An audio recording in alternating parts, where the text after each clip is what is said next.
काय कमी जास्त पहा, आरशात पाहलं राजानं. रूप पाहता दर्पणी आत दिसे चक्र पाणी. पागल झाला राजा. आरशात देव दिसतो पुढं शेणा, वाटीतल्या पाण्यात देव पुढं शेणा. पागल झाला. शेवटी हजामत झाल्यावर सेना महाराजांच्या रूपातले देव म्हणले, सरकार अजून 1 तास शिल्लक आहे माझ्याकडे. तिथलं सांगतोय मी. मग मालिश करून देतो मी तिथलं. आणि मग मालिश सुरू केली राजाची. हात लागल्याबरोबर कोड गेली. जी कोड होती अंगाला, हात लागल्याबरोबर. का हात कोणाचा आहे? अरे वैद्याचा हात लागला तर आजार संपतो. तुका म्हणे वैद्य राजा पंढरीचा निवास. कोड गेली आणि त्याला एकदम शीतलता प्राप्त झाली. राजा म्हणला, शेणा इतके वर्ष हजामती करतो पण एवढा फायदा नाही झाला व कधी. अरे माझी कांती चकाकायला लागली. कोड होती जन्माची, सोन्यासारखं शरीर झालं आणि शीतलता प्राप्त झाली. तुझ्या हातात काहीतरी जादू आहे. सेनाच्या रूपातले देव म्हणले, जादू कशाची सरकार? काडी मोडायला आणि कावळ्या उडायला. तसा तुमचा आजार जायला आणि माझा हात लागायला. नाही बाबा, मी आज तुझ्या सेवेवर प्रसन्न आहे. सोन्याच्या वंजळभर मोहरा आणल्या राजानं. हात धरले सेनाच्या रूपातल्या देवानं. नाही मी काय केलं सरकार? माझं कर्तव्य केलं. नाही मी प्रसन्न आहे. हो नाही करता करता वंजळभर मोहरा सेना महाराजांच्या धोकटीत टाकल्या. धोकटी उचलली देवानं. जिथून आणली होती VIP तिथं नेऊन लटकवली. इकडे वारकऱ्याच्या हजामती झाल्या. आणि बायको म्हणली, ते सेवक आले होते राजाचे, हजामत करायची म्हणले राजाची. तू काय म्हणली? हादराच बसला सेनावर. मी म्हणलं त्या वारकऱ्याच्या हजामती चालल्या, हजामती करतोय माझा पती, त्या झाल्या म्हणजे पाठवते. काय करून बसली? आधीच ते गरम डोक्याचं आहे. तशीच घाईत झोकटी उचलली. जो खरा शेणा पळत आला. राजाला दंडवत. काय झालं शेणा? काही नाही, उशीर झाला, क्षमा करा. म्हणजे तुमची हजामत करायला यायला उशीर. अरे तू आताच गेला. गरीबाची चेष्टा करू नका सरकार, मी आलो नाही. अरे तू आताच गेला सेना, माझी एवढी सेवा केली. हे बघ सोन्यासारखं शरीर चकाकायला लागलं. मला शीतलता प्राप्त झाली. कोड संपली. अहो माझ्या पांडुरंगाची शपथ घेऊन सांगतो सरकार, मी आलो नाही. अरे तू आला बाबा. तुला खोटं वाटत नको म्हणत होता तरी वंजळभर सोन्याच्या मोहरा तुझ्या धोकटीत टाकल्या. एकदम सेना मांडी घालून खाली बसला. अशोकराव धोकटी उघडली, पाहिलं तर सोन्याच्या मोहरा. हुंदके देव देव रडू लागला. राजे म्हणले, का रडतो सेना? माझ्या बापाचे शब्द आठवले सरकार. मरताना माझा बाप देवीदास म्हणाला होता, सेना पंढरीचा पांडुरंग त्याच्या भक्ताची सेवा करणाऱ्याची सेवा करतो. आज अनुभव आला राजे. मी वारकऱ्याच्या हजामती केल्या आणि माझ्या जगाच्या बापानं तुमची हजामत केली. आता सेवेचा राजीनामा. आजपासून मी माणसाची सेवा करणार नाही, देवाची. आणि मग सेना महाराज महाराष्ट्रात आले. आल्यावर पंढरपूरला पांडुरंगाचं दर्शन घेतलं अशोकराव. आणि मग महाद्वारात नामदेव महाराज भेटले. नमस्कार केला. आपण? मी इथलाच आहे, नामदेव शिंपी. तुम्ही? तसे आम्ही महाराष्ट्रातले, पण 7 पिढ्यापासून पोट भरायला गेलो तिकडे बुंदेलखंड. रामसिंहाच्या पदरी सेवा आमचे वडील देवीदास. आणि महाराष्ट्रातले एक संत विठ्ठलपंत, माझे वडील न विठ्ठलपंत हे गुरुबंधू. एकाच गुरुकडे शिकले, रामानंदाकडे. माझे वडील म्हणायचे, एकदा तरी पंढरपूरला दर्शनाला जा, पण कार्यव्यापामुळे येता नाही आलं नामदेवराय. पण 1 महिन्यापूर्वी एक घटना घडली. काय बाबा? मी वारकऱ्याच्या हजामती करत होतो आणि हा जगाचा बाप माझ्या मालकाची हजामत करत होता. सोन्याच्या मोहरा माझ्या धोकटीत निघाल्या. मी राजीनामा देऊन आलो. माझे वडील म्हणाले होते की माझ्या गुरुबंधूला 4 मुलं आहे आळंदीला. 4ही अधिकारी आहे. निवृत्ती, ज्ञानदेव, सोपान आणि मुक्ताबाई. तेव्हा आता विठ्ठलाचं दर्शन झालं. नामदेवराय, मला आता अलंकापूरला जाऊन माऊलीचं दर्शन घ्यायचं आहे असं म्हटल्यावर नामदेवरायाचं रडणं सुरू झालं. सेना, उशीर झाला तुला. म्हणजे 1 महिन्यापूर्वी सोहळा झाला, माऊलीनं समाधी घेतली, आता तुला दर्शन नाही मिळणार. आणि मग नामदेवाच्या गळ्याला बिलगू बिलगू सेना महाराज रडले. का रडतो बाबा? नामदेवा, मला विठ्ठलाचं दर्शन झालं नसतं तरी चाललं असतं, पण माऊलीचं दर्शन व्हायला पाहिजे होतं. का? जगावर अगणित उपकार. उदार केवढा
दर्शन झालं नसतं नामदेवा तरी चाललं असतं, पण माऊलीचं व्हायला पाहिजे होतं. का? केवढा केला उपकार. सहज शब्द आहे, सहज बर का बारड बाबा. केवढा केला उपकार. एवढा आणि केवढा शब्द जवळचे वाटतात, पण जमीन आसमान इतकं अंतर आहे. थोडी मजा पहा शब्दाची. एवढा इथं मर्यादा आहे आणि केवढा हा अमर्याद आहे. हे दोन्ही प्रमाण तुम्हाला पाठ आहे. तुम्ही सनकादिक संत, मनविता कृपावंत, एवढा करा उपकार, सांगा देवा नमस्कार. तुम्ही संत आहे ना, मग गेला म्हणजे एवढा उपकार करा, माझा देवाला नमस्कार सांगा. एवढ्याला मर्यादा आहे, पण केवढा केला अमर्याद आहे. केवढा केला उपकार. उपकार करण्यामध्ये संतांचा पहिला नंबर आहे. संत बिटप सरिता गिरिधरणी सबही हित लागी सबनके करणी परहित लागी सबनके करणी संत बिटप सरिता गिरिधरणी संत वृक्ष नदी पर्वत आणि पृथ्वी हे सगळे परोपकारासाठी आहे. पृथ्वी परोपकारासाठी आहे. समाजातून एखादा माणूस गेला, मांडीला लात लागली, नमस्कार नाही केला तर खालचं लाल डोळे करतं. दिसत नाही का माणसं तुडवत चालला. माणसाची लात माणसाला लागू द्या, माणसं सहन करीत नाही. थोडा विचार करा. 85 वर्षे आम्ही जोडे घालू घालू पृथ्वी तुडवली, एकही दिवस रागावली नाही. परोपकार एवढंच तिला माहिती आहे. पृथ्वी परोपकारासाठी, नदी परोपकारासाठी, तीरावरील वृक्षाला जीवन देऊन फलीभूत करते, स्नान करणाऱ्याचं पाप घालवते, तहानलेल्याची तृषा निवृत्ती करते, पैठण सारख्या ठिकाणी धरण झालं म्हणजे 2-4 जिल्हे सुखी करते. उगमापासून समुद्राला जाईपर्यंत केवळ परोपकाराचं कार्य नदी आहे. नदी जिथून उगम पावते, नद्यांचं जन्मस्थान पर्वत परोपकारासाठी आहे. पर्वत हा नद्यांचा बाप आहे, नद्या पर्वतांच्या मुली आहे. म्हणून तर रामायणामध्ये एकच मिनिट, जास्त नाही, रामायणामध्ये राम जन्म दुपारी होणार होता अशोकराव, तर आनंद चौघाला सकाळी झाला. कोण चौघ? बनकुसुमित गिरिगन मणियारा स्त्रवई सकल सरिता अमृतधारा. बन पहिला आनंद वनाला, मण्याला, पर्वताला, वाऱ्याला.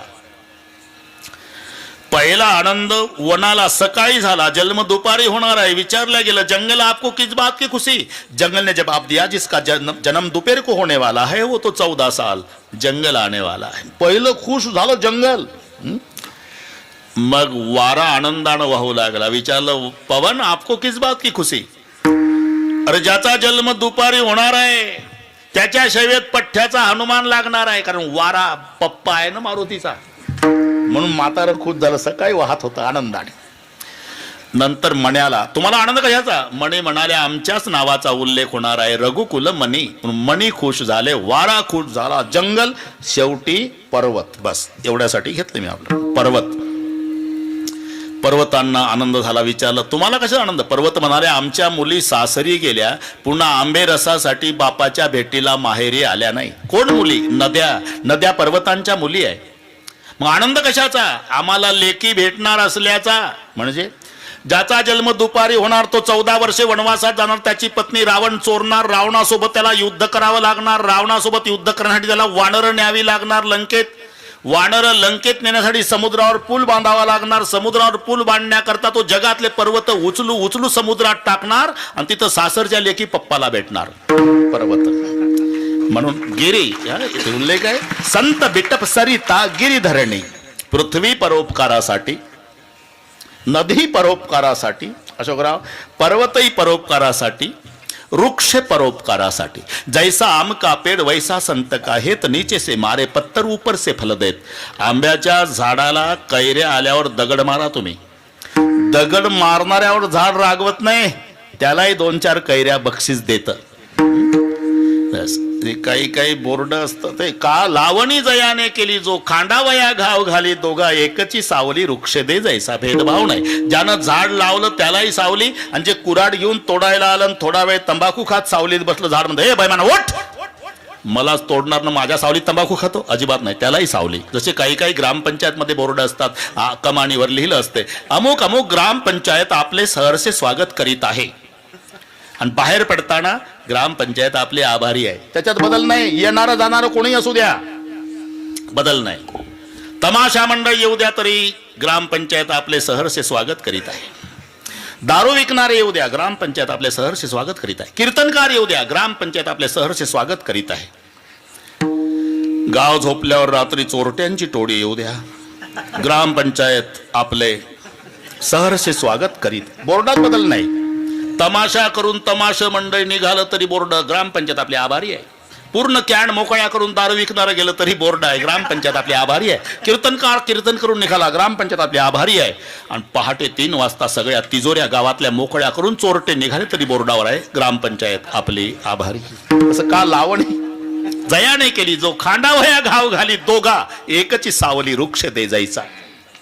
तसं दृष्टांत आहे. जैसा आम का पेड़ वैसा संत का हेत, नीचे से मारे पत्तर ऊपर से फल देत. खालून दगड मारला तरी झाड रागवत नाही, दगड मारणाऱ्यालाही फळ देणं हा झाडाचा स्वभाव आहे. जसं दगड मारणाऱ्यालाही फळ देणं झाडाचा स्वभाव आहे, तसं अपकार्यावरही उपकार करणं हा संताचा बाणा आहे नव्हे, त्याच्यासाठीच आलेले आहे. येथे उपकारासाठी, येथे उपकारासाठी, येथे उपकारासाठी, येथे उपकारासाठी.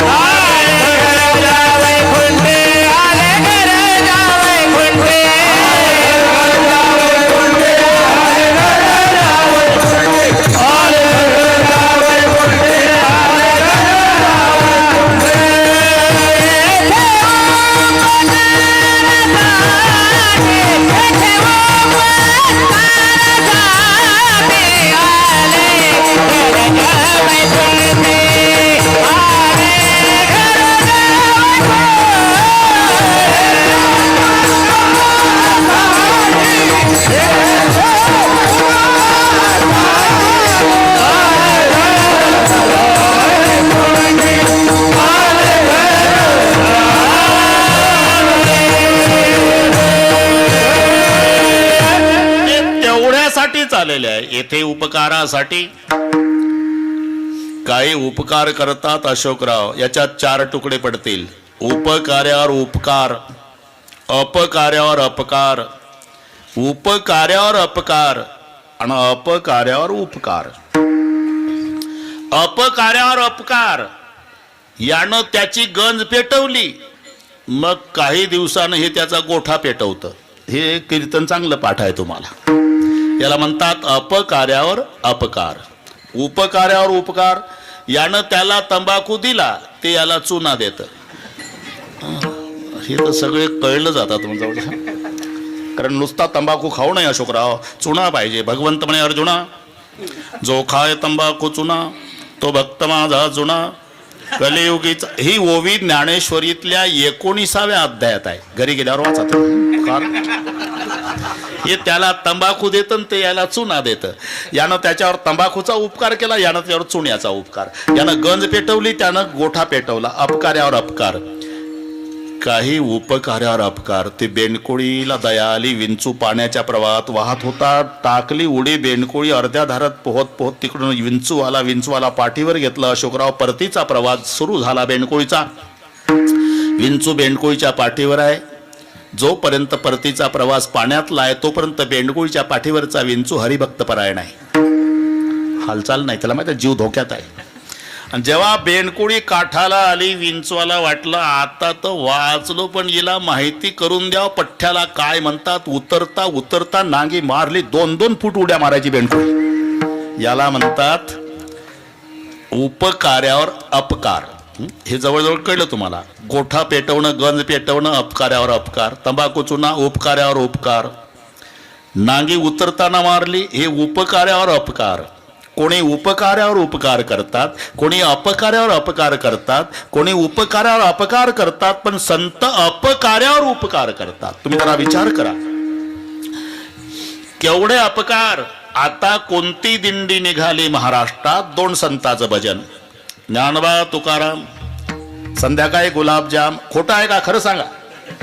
नुसतं ज्ञानोबा तुकाराम म्हणणाऱ्याला आता गुलाबजाम आहे, त्यांना मांडे भाजायला खापर नाही मिळू दिलं. तर विचार करा. झोळी फाडली, पडलेलं पीठ लातणी मातीत घासून काढलं, एवढा त्रास दिला तरी ग्रंथपूर्ती नंतर निवृत्तीनाथ प्रसन्न झाले. ज्ञानदेवा, मी प्रसन्न आहे, काय पाहिजे ते मागा. प्रसन्न आहे का गुरुजी? मग एकच, जन्मभर आम्हाला ज्यांनी त्रास दिला त्यांचा दुर्जनपणा जावो. याला म्हणतात अपकार्यावर उपकार. जरा विचार करा.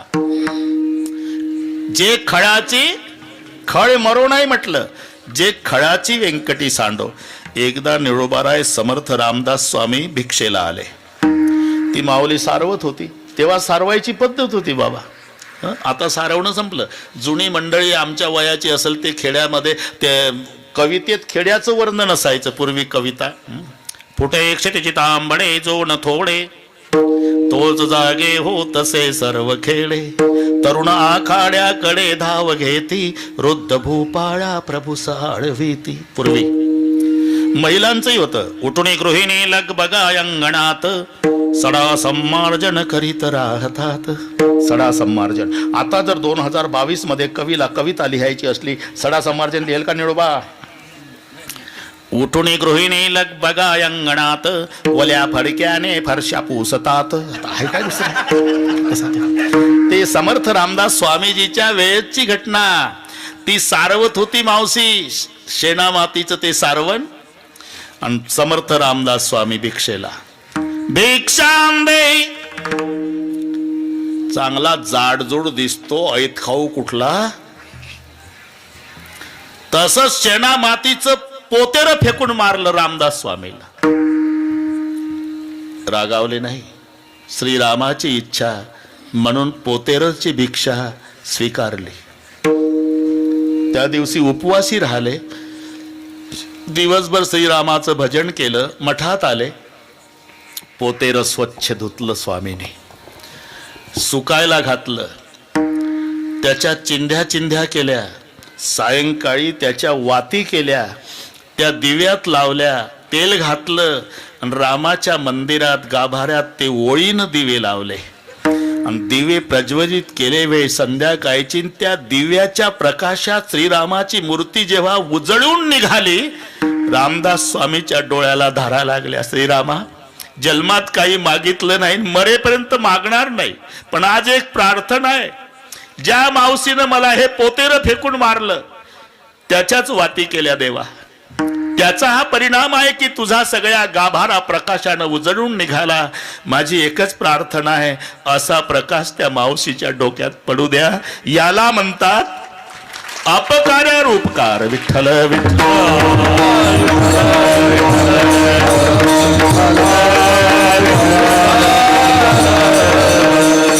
म्हणून सेना महाराज रडतात. पंढरपुरातलं दृश्य. नामदेवाच्या गळ्याला, संत नामदेवाच्या गळ्याला, नामदेव बाबा, नाही देवाचं दर्शन झालं असतं तरी चाललं असतं, पण माऊलीचं झालं पाहिजे होतं का? केवढा केला उपकार, केवढा केला. कारण निळोबार आहे, देवाचे उपकार आहे, संताचे उपकार आहे. फरक आहे.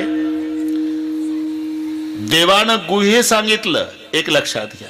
त्यानं इति गुह्यतमम शास्त्र इदम उक्तम मया अनघ. तू निष्पाप आहे, तुलाच सांगतो, गुह्य शास्त्र.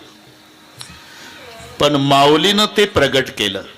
प्रगट गुह्य बोले. म्हणून जे गीतेत आहे ते ज्ञानेश्वरीत आहेच, पण ज्ञानेश्वरीत आहे ते गीतेत नाही, हे लक्षात ठेवा. आता थोडीशी वेळ घेतोच तुमची, आणि किती वाढली तरी 11ला नमस्कार करतो. आमच्या अशोक पाटलाला माहिती आहे आता 70 चालू आहे, पण कार्यक्रम 3 आहे बरं का. बारड बाबा, सकाळचं कीर्तन, दुपारचं 2 ते 5 रामायण, पुन्हा रात्रीचं कीर्तन. 2-3 तास झोपायला मिळते. आज जेवायला मिळाल्यानंतर मग गाडीतच चपात्या. पण उद्या सकाळी शिर्डीला सकाळी 9 ते 11, 2 ते 5 आडगाव औरंगाबाद जवळचं रामायण, रात्री केजला कीर्तन. परवा सकाळी नगरला पुन्हा रामायण 2 ते 5, पुन्हा त्या मांदळे म्हणून गाव तिथे. हे 5-7 तास बोलतो फक्त. तुम्ही नका काळजी करू. ते आमचं ते कसं होतंय मलाही कळत नाही. पण इथे सुभाषराव, इथे आलो ना, महाजनसागर पाहला, भाग गेला सीन गेला, अवघा झाला आनंद. म्हणजे पुढच्या वर्षी माझी तारीख घ्यावी, बारड महाराज हा वशिला लावत नाही. ही वस्तुस्थिती सांगितली. बसेल्याचं काय सांगते. निळोबाराय गीतेत आहे ते गुह्ये, ज्ञानेश्वरीत प्रगट. दोनमध्ये हा फरक आहे. वेद 4 भूमिका, बरं सांगतोच, 4 भूमिका. वेद डॉक्टर आहे, ज्ञानोबाराय आई आहे, भगवान आमचा बाप आहे, गीता हे औषध आहे. बाळ आजारी पडलं म्हणजे बापाचं कर्तव्य असतं. बाप त्या लेकराला घेतो, दवाखान्यात नेतो, वेळ कमी असल्यानं लगेच डॉक्टर तपासतो. वेळ कमी आहे ना. अमुक अमुक औषध घेऊन या. मग बाटली घेऊन येतो. बाप 2 चमचे सकाळी, 2 दुपारी, 2 संध्याकाळी. अमकं खायला द्या, तमकं खायला देऊ नका. 70 रुपये काढा. इथे डॉक्टरचं काम संपलं. तसं वेद डॉक्टर आहे. अहितापासून काढी तेही तर देऊनी वाढ नाही. श्रुती परवती मावली जगा. हे डॉक्टरची भूमिका वेदाची आहे. तिथून पुढे बापाचं काम सुरू होते. मग बाप एका कडेवर बाळाला घेतो, एका हाती बाटली घेतो. बाटली म्हणजे औषधाची. फिरू नका फलत. आणि बाटलीला बाळाला घेऊन बाप घरी येतो. आईला सांगतो, हे बाटली हे बाळ 2 चमचे सकाळी, 2 दुपारी, 2 संध्याकाळी. अमकं खायला दे, तमकं खायला देऊ नको. आता ऑफिसची वेळ झाली, मी चाललो. इथे काम बापाचं संपलं. दवाखान्यात काम डॉक्टरचं संपतं. औषधाची बाटली बाळ आईच्या ताब्यात दिल्यावर तिथे काम बापाचं संपतं. तिथून आईचं सुरू होतं. मग आई मांडीवर बाळाला घेते, एका हाती बाटली घेते, चमचा घेते. पहिल्यांदा बाटलीचं सील तोडते आई. तसं गीता हे औषध आहे. गीता रूपी औषधाच्या बाटलीला संस्कृतचं सील आहे. कृष्णरूपी बापानं हे बाटली आमच्या आईच्या ताब्यात दिली, ज्ञानोबारायाच्या. मग माऊलीनं पहिलं काय केलं? बाटलीचं सील तोडलं. संस्कृताची गाठी संस्कृताची गाठी ओढून मराठी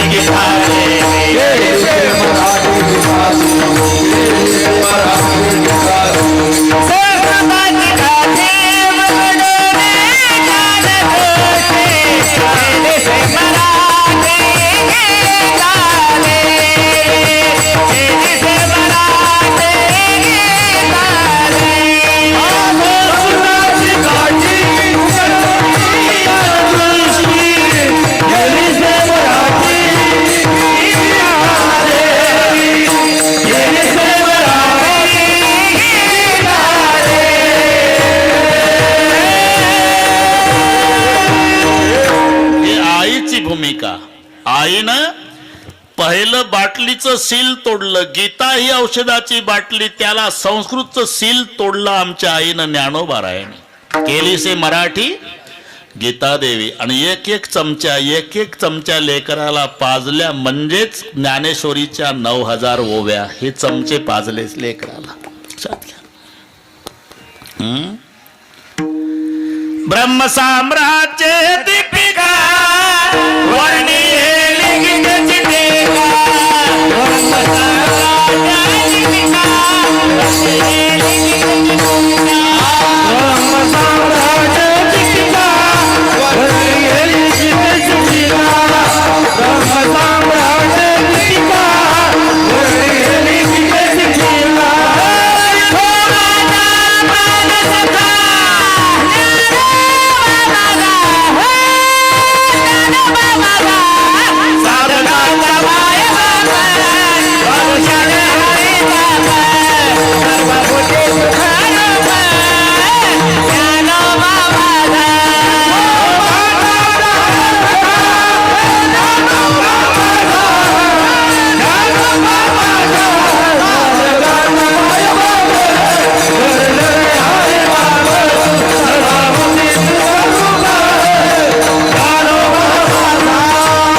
हे 700 तोळ्याची सोन्याची लगड आहे. पण ज्ञानेश्वरी हे दागिने आहे. गीता अलंकार, नाम ज्ञानेश्वरी. म्हणून केवढा केला. बस हे सगळे मी कशा भोवती फिरतो हे श्रोत्यांच्या लक्षात. केवढा केला, देवापेक्षाही उपकार. म्हणून केवढा केला उपकार. आता उपकार करणाऱ्याजवळ उदारता पाहिजे अशोकराव. अरे आजोबा नातवाला विंचू उतरायचा मंत्र शिकवत नाही. कारण आज्याला माहिती आहे नातवाला मंत्र शिकवला की माझा तंबाखू गेला. कारण याच्याकडे विंचू चावलेलं येतं. ते म्हणतं उतरवतो पण मला 25 रुपये दे. तेवढ्यात पुढ्यात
म्हणून उदार तुम्ही संत, माय बाप कृपावंत, केवढा केला उपकार. सगळे बरोबर करू अशोकराव, पण सवय मलाही आहे. इथे 8:45 सुरू केलं. हुशार मंडळी, हुशार आहे. बरोबर 11ला मोकळे करतो. तुम्हाला काही काळजी नाही, फक्त थोडासा त्रास देतो. हात वर करा, टाळ वाजवायचे नाही, माईकवर बोलायचं नाही, मृदंग वाजवायचे नाही. 5 मिनिट ब्रह्मलीन प्रातस्मरणीय सत्यानंद स्वामी सरस्वतीजी साठी भजन. एका तालात थांबा, हाताकडे बारे गोवा विठोबार कुमाई.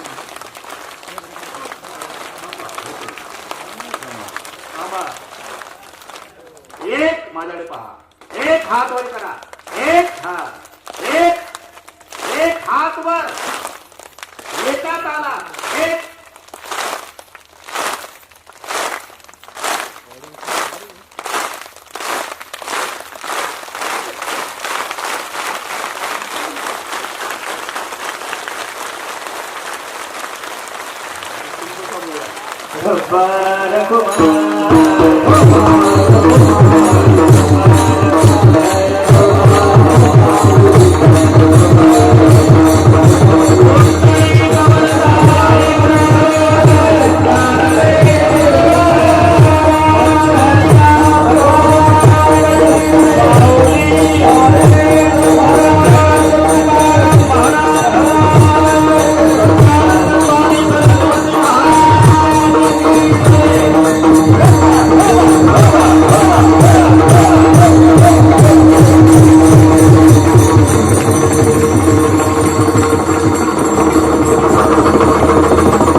आनंद की भी जय.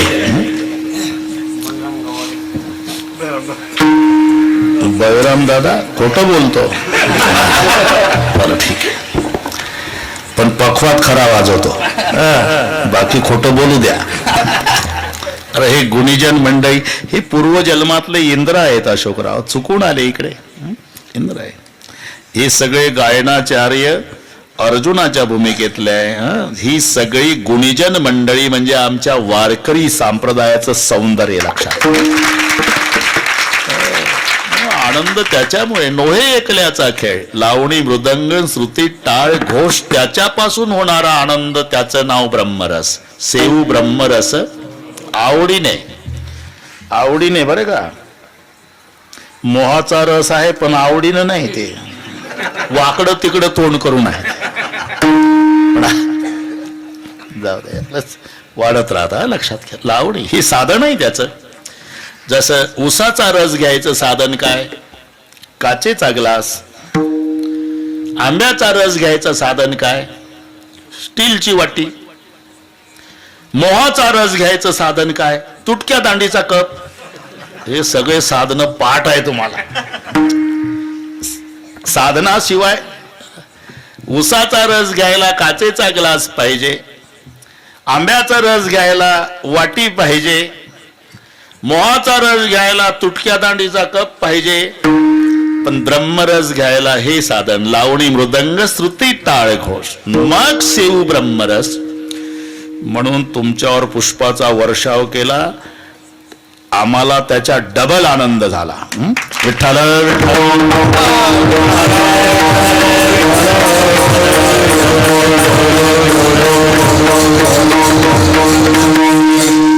आता बुवाचं जास्त कौतुक चाललं हे माग पडले.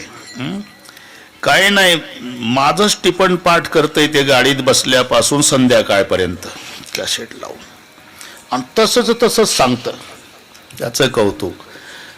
आणि तो निघून जातो आणि हे बसते कणिक काढत.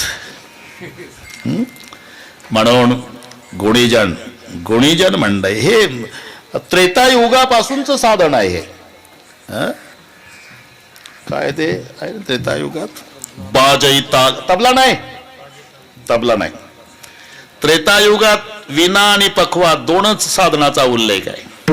बाजई ताल पखावज वीणा नृत्य करई अप्सरा प्रवीणा कसुर नारी नवीन सकल असंसर कला प्रवीण करई कान बहुतान तरंग बहुविध खेळई पाणी पतंग बाजई ताल मृदुंग वगैरे वगैरे मध्ये पुन्हा वाढल, हे पुन्हा वाढल. पण हे हा आधार आहे. आनंद वाटला ना सगळ्या गुणीजनांना. मृदंगाचार्य असतील, गायनाचार्य असतील, सर्वांना एकदा कोटी कोटी धन्यवाद देतो आणि सर्वांना विनंती करतो या गुणीजनासाठी एकदा टाळ्या वाजवायच्या.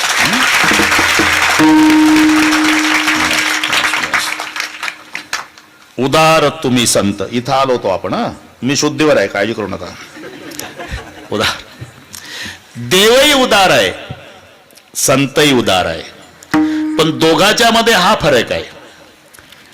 घेसी तेव्हा देसी ऐसा, घेसी तेव्हा देसी ऐसा, अससी उदार, घेसी तेव्हा देसी ऐसा, घेसी तेव्हा देसी ऐसा, घेसी तेव्हा देसी ऐसा, अससी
संतही उदार आहे, पण फरक आहे. घेसी तेव्हा देसी ऐसा अससी उदार.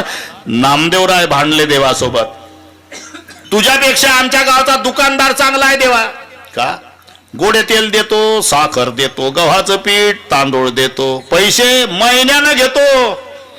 तू आधी घेत मग देतो. दुकानदार बरा. काय घेतलं कोणाचं, काय घेतलं कोणाचं याच्यावर कीर्तन होईल 2 तास. काय घेतलं नंतर बघू, पण घेतल्याशिवाय कोणाला काय दिलं सांग. सांगत्वा कवना काय दिले,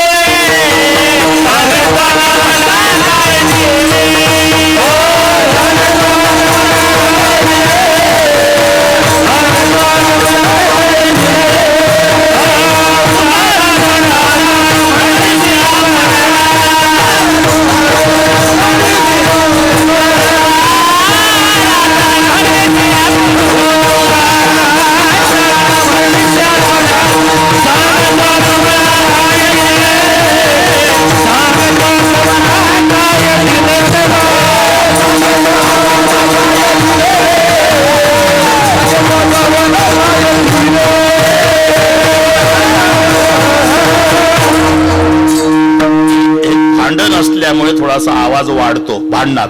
सांगतो कवना काय दिले, सांगतो कवना काय दिले, असं जमते का रे? अरे प्रसंग उभा झाला पाहिजे.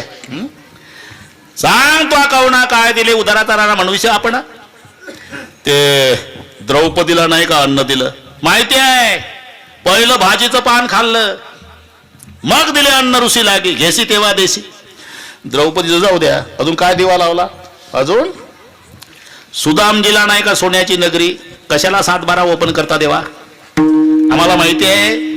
उपवाशी आलं ते घरून, उपवाशी आलं. आता सगळ्यांना पाठ झालं अशोकराव, सगळे कीर्तनकार. आता सुदामजी, शिवाजी राजे, आई, म्हणजे हे त्याच्यामुळेच पाठ झालं सर्वांना. आता मी 2च मिनिट घेतो. उपवाशी आलं, मग उपवाशी आल्यावर खरं सांग देवा, तू उपवाशी होता का तो? तू तर बदामचा शिरा खाऊन तयार होता. त्याला आल्या आल्या विचारलं, भाभीजी ने क्या भेट पठाई, चावल 3 पसे सुदाम जी को, देखत श्याम हसे. पहिलं त्याला विचारलं, वहिनीनं काय पाठवलं का? पोहे सुदाम देवाची आणि फाके मारे कोरडीची.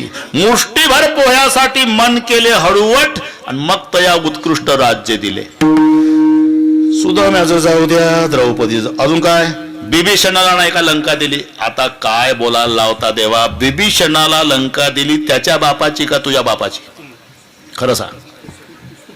अरे त्याच्या बापाची इस्टेट त्याला मिळणारच होती, 7-12 त्याच्याच नावानं होणार होता, त्याला मागायची गरज नव्हती. शरण आला तुझं मूर्ख बिभीषण, त्याने लंकादान मागितले. बरं आधी विचारलं का नाही, रावण कशानं मरतोय, इंद्रजित कशानं मरल, कुंभकर्णाचं मरण सांग. अरे वैरियाचे घर भेदेत्वा घेतले, त्याचे त्यासी दिले नवल काय. म्हणून घेसी तेव्हा देसी, ऐसा अससी उदार. देव उदार आहे, पण आधी घेतो नंतर देतो. संत तसं नाही. मी सांगून गेलो, प्रमाण होऊन गेलं. उदार तुम्ही संत, उदार. पुढे माय बाप कृपावंत. संताला मायबाप म्हटलेला आहे. आता जन्म ज्याच्यापासून झाला ते मायबाप, पण एक पुन्हा जन्म होतो. गुरुपासून दीक्षा ग्रहण, तो शिष्याशी नवा जन्म जाण. मग गुरु मायबाप संपूर्ण ऐक लक्षण उद्धवा. हे मायबाप तोपर्यंत जगला ते आयुष्य हिशोबात नाही, परमार्थामध्ये. 1400 वर्षे जगले चांगदेव बाबा, पण कबूल केलं आजी जन्म आलो, गुरुपुत्र झालो. का? गुरुपासून दीक्षा ग्रहण, तो शिष्याशी नवा जन्म जाण. गुरु मायबाप संपूर्ण या नयान, मायबाप पण कृपावंत. कृपावंत का? सर्पिणी सारखी माय न बोक्यासारखा बाप असेल तर त्याला कृपावंत मायबाप म्हणत नाही. बोक्या पिले खातो, सर्पिणी अंडे गिळते. म्हणून मायबापे जरी सर्पिणी की बोकान, त्याच्या संगे सुखान पवे बाळ, पण संत कृपावंत मायबाप. केवढा केला उपकार, काय वानू मी पामर. वर्णन करायला शब्द नाही, एवढा उपकार केला. ते वर्णन करण्यासाठी प्रयत्न, बरे का बारड बाबा. तुमचे वर्णावया महिमान, सरस्वतीनं केला पण, पयोब्धीची शाई करून गुण वर्णित शारदा. सरस्वतीनं प्रयत्न केला, पृथ्वीचा कागद केला, समुद्राची शाळी केली, 18 भार वनस्पतीची लेखणी केली. 18 भार वनस्पती त्याची लेखणी धरुणी हाती, पृथ्वीचा कागद करुणी प्रीती, गुणवर्णित शारदा. झालं काय? समुद्राची सरली शाळी, लिहिता न पुरे मही, ब्रह्मकुमारी लागली पायी, तुमचा नवलाव देखुनी. 18 भार वनस्पतीची लेखणी संपली, समुद्राची शाई संपली, पृथ्वीचा कागद संपला, आणि सरस्वती थकली. हे लक्षात आलं ना? समुद्राची सरली शाळी, लिहिता न पुरे मही, ब्रह्मकुमारी लागली पायी. जिथं सरस्वतीनं वर्णन शक्य झालं नाही, तेथे माझा काय कोण तो विचार. माझा काय कोण तो विचार.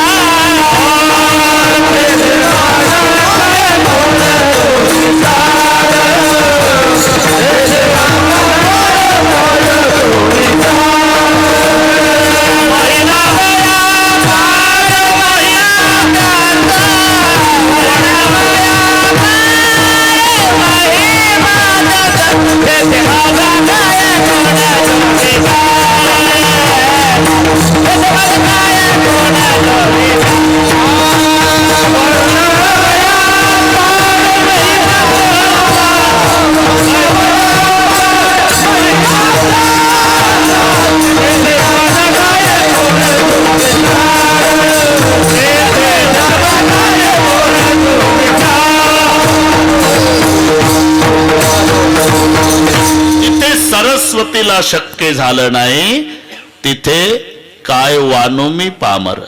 केवढा केला उपकार, काय वानू मी पामर. अहो केवढा केला पार 11:15 झाले. केवढा म्हणजे नेमका जड जीवा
केवढा म्हणजे जड मुढा उद्धार केला, मार्ग सुपंत दाविला, केवढा केला उपकार.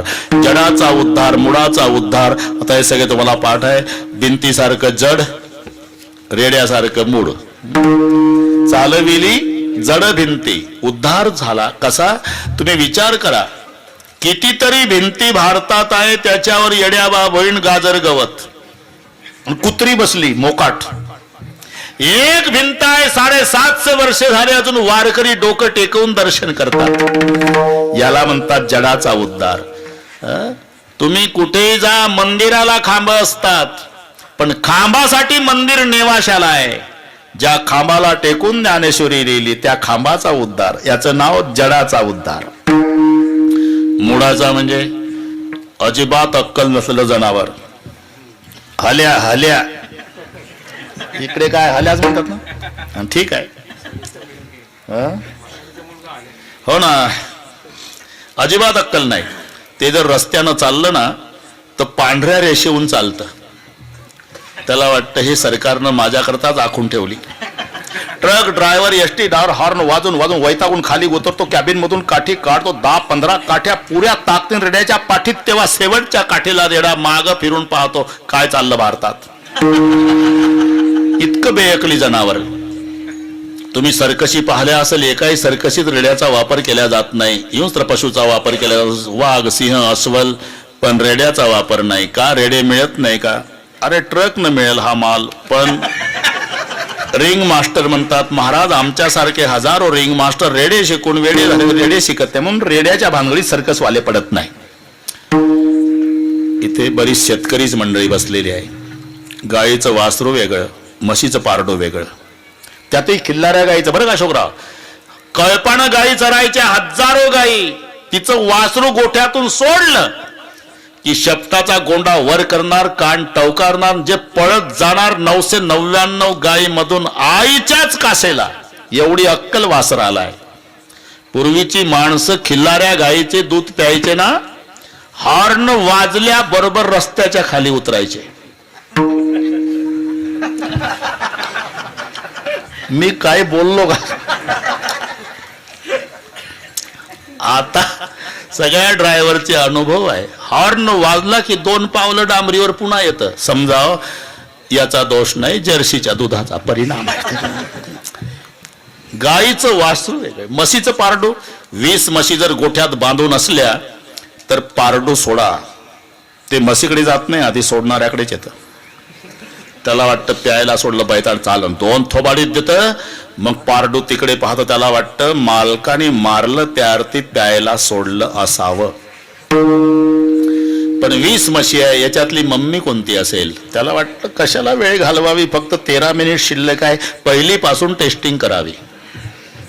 ते पहिलीच्या काशेला लागतं, तिला वाटतं मी व्यालीच नाही तर माझं मारते लात जाऊन पडतं. मग वाक कोण करतं. दुसरीच्या ती मारती लात, तिसरीच्या त्याला वाटतं लाता खाऊन एक गोदावरी ताईची गवळण आहे. घागर घेऊन तसं लाता खाऊन का होईना आईचा निर्णय लागणार आहे. जी 20 मधली लात मारणार नाही ती पठ्ठ्याची माय ठरणार आहे. त्याच्या मुखातून वेद बोलवला. काय झालं? 750 वर्षे झाले. एकुलता एक मुलगा बापाचा 10वा घालेल याची शाश्वती नाही. पण 750 वर्षे झाले आळ्याला तालुका जुन्नर रेड्याच्या समाधी पुढे दरवर्षी अखंड हरिनाम सप्ताह. याला म्हणतात मुळाचा उद्धार. जड मुळा उद्धार केला. आता थोडं आता समृद्धीनं येतो. 11 तारखेला लोकार्पण सोहळा झाला समृद्धीचा. आपणही वापर करू. हो ना, आपणही करू वापर. थोडक्यात मार्ग सुपंथ दाविला. इथे सुपंथ शब्द आहे कारण एकंदर 5 पंथ आहे. क्लिष्ट पंथ, सूक्ष्म पंथ, दुस्तर पंथ, विपंथ आणि सुपंथ. तो प्रपंचाकडे प्रवृत्त करणारा विपंथ म्हटलेला आहे. योग मार्गाला दुस्तर पंथ म्हटलेला आहे. कर्म मार्गाला सूक्ष्म पंथ म्हटलेला आहे. मंत्रचळ थोडा तरी धडाची होय वेडा. बायको आजारी होती 6 महिन्यापासून. कोणीतरी सांगितलं निरोबाराय अरे तू हा मंत्र जप होईल फायदा. काय? भार्याम रक्षतु भैरवी, भार्याम रक्षतु भैरवी, भार्याम रक्षतु भैरवी. यानं 8 दिवस मंत्र जपला. परिणाम झाला. बायको उठून बसली. पोरग पळत आलं. पप्पा मम्मी उठली. 6 महिने पडून होती जमिनीवर. उठली. याच्या आनंदाला पारावार राहिला नाही. ते गेलं नाही. खुशीतच मंत्र सुरू ठेवला. भार्याम भक्षती भैरवी, भार्याम भक्षती भैरवी, भार्याम भक्षती भैरवी. पोरग पळत आलं. पप्पा काय? मेली. का? रचा भ झाला. भार्याम रक्षती भैरवी ऐवजी भार्याम भक्षती भैरवी. मेली बायको. मंत्र चळे थोडा धडची होय वेडा. याला सूक्ष्म पंथ म्हटलेला आहे. तो योग दुस्तर पंथ आहे. प्रपंचाकडे प्रवृत्त करतो हा विपंथ आहे. आणि जारण मारण उच्चाटन हा कुपंथ आहे. आणि भक्ती मार्ग हा सुपंथ आहे. तरी झडझडोणी वहिला या भक्तीच्या वाटे लाग जिया पावस या वेंग निज धाम माझे. म्हणून लिहावं लागलं मार्ग सुपंथ दाविला. जडमुळा उद्धार केला. मार्ग सुपंथ दाविला. आलंच आहे उरकत बरं का. लोभात पडू नका. आता शेवटी खूप विचार केला की यांच्या उपकारात उत्तीर्ण होण्याकरता काय. सगळ्याचा विचार केला.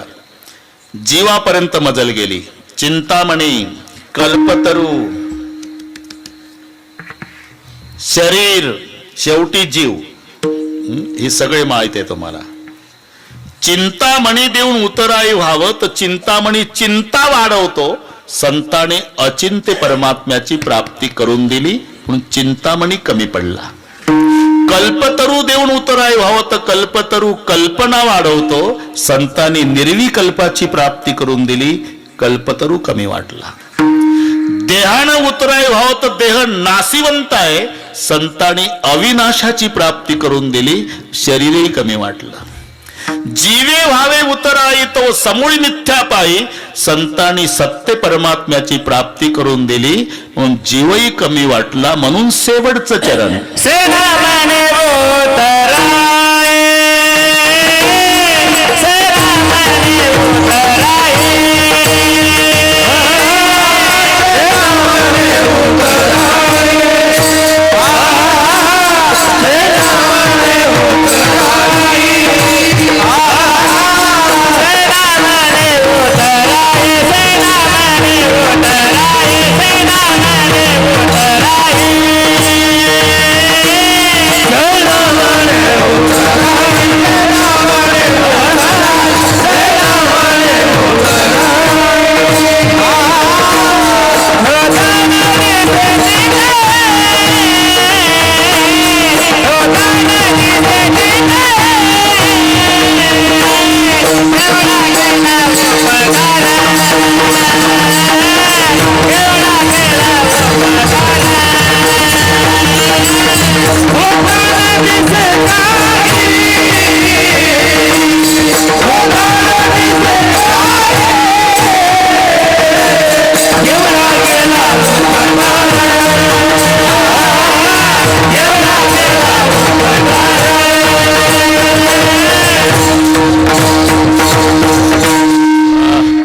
आज के आनंद की भी जाई.